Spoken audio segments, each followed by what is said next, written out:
beaucoup Assane kon nag ñu jox président Bougane mu jàkkaarloo askan bi président Bougane nag mooy kenn ci réew mi koo xam bu waxee ñi nekk ci palais bi dañuy activer seeni réseau mooy seen journalistes yi ñuy fay nga xam ni chaque ngoon dañuy dem émarger ji Ousmane Sonko influenceurs yi nga xam ni nee nañ dañuy protéger influenceurs yi di leen émarger loo ak les pseudo journalistes ak pseudo experts yi nga xam ni ñoo nekk à la solde du palais ñooñu ñoo jóg pour di ko tontu mais Ousmane Sonko amul réponse bu appropriée par rapport ak problématique yi nga xam ni président Bougane mi ngi koy soulever mais également amul niveau de réponse bi nga xam ni président Bougane dina ko teg ci kaw table parce que nit la boo xam ni bu xam Sénégal foo ko tuddee ci Sénégal mën na la wax jafe-jafe ya fay nekk soxlawul ay structure étatique pour mën a tâter pour Sénégal jafe-jafe yi fi nekk ni ñu ñëpp ñoo ko xam manipulation bëri na ñi ñuy transformer ak ni ñuy modifier yenn rapport yu FMI yi ñi ñëpp gis nañ ko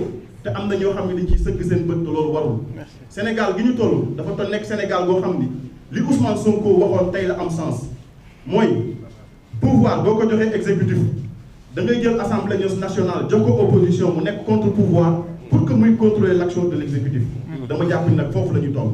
Merci beaucoup. On va passer la parole au président Bougane. Merci.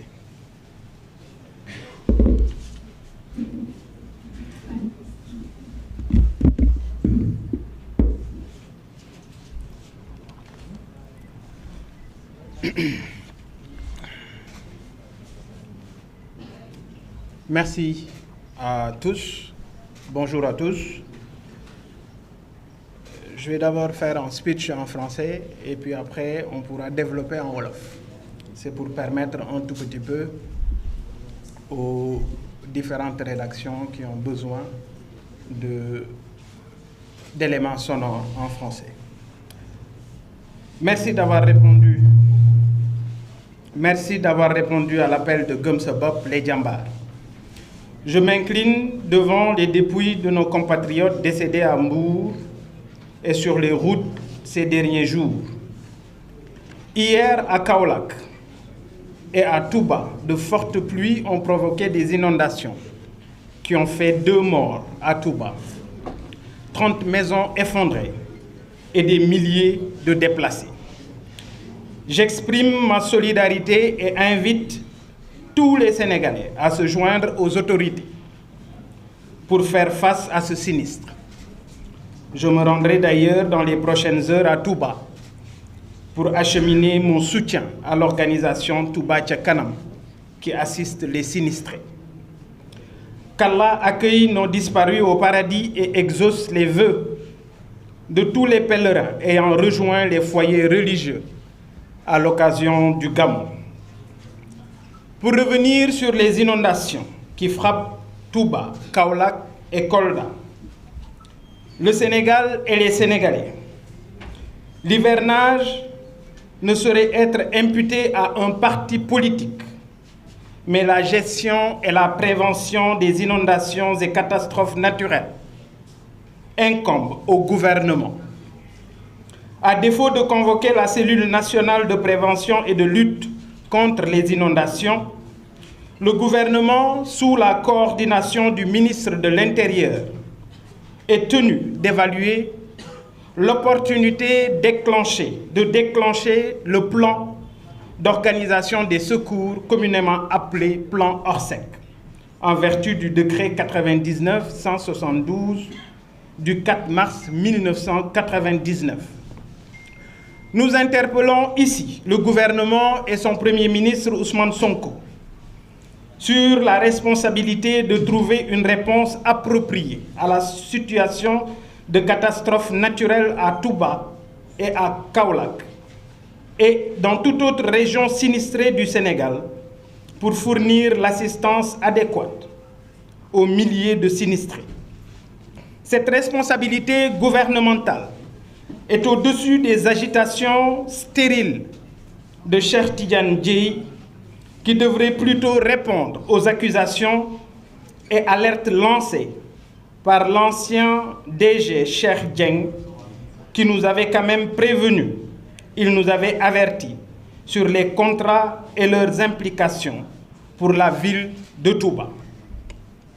nous nous engageons dès la mise en place de la prochaine législature à initier une commission d'enquête parlementaire sur les chaînes de responsabilité relatives aux défaillances constatées dans la prévention et la gestion des inondations de l'hivernage 2024, qui incombent exclusivement au gouvernement.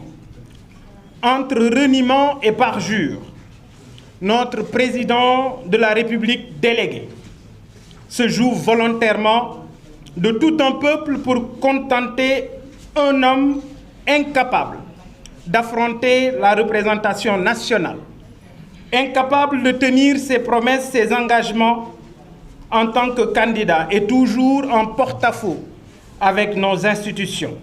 Oui, Ousmane Sonko n'a jamais volontairement déféré aux convocations de la commission d'enquête parlementaire, de la gendarmerie, du procureur dans l'affaire des procès Mame Mbaye Niang et Adji Sarr.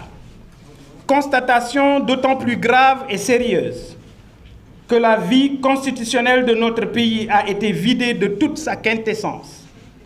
À la place des institutions constitutionnelles, dotées d'une fonctionnalité connue de tous, on nous impose aujourd'hui un régime d'amalgame et de confusion, de rôle au sommet de l'État et au profit de la volonté exclusive d'un seul homme, le président du parti PASTEF, devenu depuis avril 2024 le président de fait du Sénégal, sans avoir prêté serment ni avoir été investi de la charge.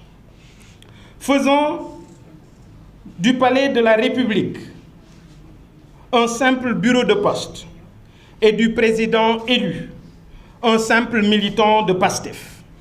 J'en veux pour preuve la déclaration du 12 septembre dernier qui a entériné définitivement l'ère de la présidence de facto de Ousmane Sonko et le serment de fidélité du président assujetti aujourd'hui à un rôle de suzerain, nous ramenant à la féodalité après tant d'années de conquête pour une démocratie que tout le monde enviait. C'est le début d'un grand totalitarisme. En juillet 2023, Ousmane Sonko mettait toute la responsabilité de l'immigration clandestine sur le dos de l'ancien régime. Aujourd'hui, devant plus de 200 morts et disparus à Mbour, il n'ose pas s'y rendre, ne serait-ce que pour présenter ses condoléances. Sa nouvelle doctrine, Kolab Seyay Djurat, et le pansement de Diomaye se résume en un seul mot, le yole yole. Les accidents de la circulation déciment nos familles. Il ne se passe plus un jour sans accident mortel. Incapacité, aïgaf ou mysticisme, je veux en tirer rationnellement la conclusion que ces nouvelles autorités sont incapables, inaptes à assumer la fonction au point de générer les réponses structurelles face à ces menaces qui